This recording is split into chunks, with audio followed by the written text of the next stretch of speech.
मेरा क्वेश्चन ये है कि अभी जल के ऊपर जो बात चल रही है तो जल पे ही मेरा ध्यान गया।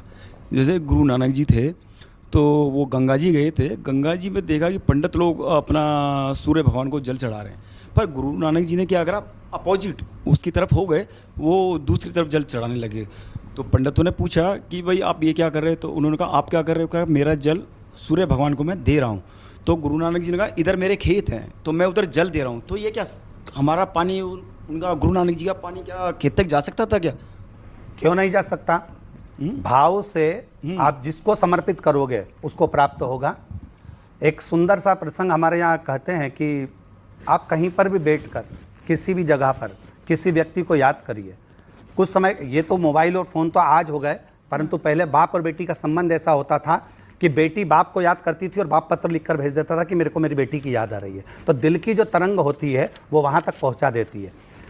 स्वयं कबीरदास जी ने भी इसका वर्णन किया है कि भाई जल आप सूर्य नारायण को दे रहे हो, क्या सूर्य तक पहुँचेगा? क्यों नहीं पहुँचेगा? आपका अगर भाव शुद्ध है, आपका मन शुद्ध है और निर्मल भाव से आप किसी को भी प्रदान कर रहे हो, तो वो क्यों नहीं पहुँच सकता वहाँ तक?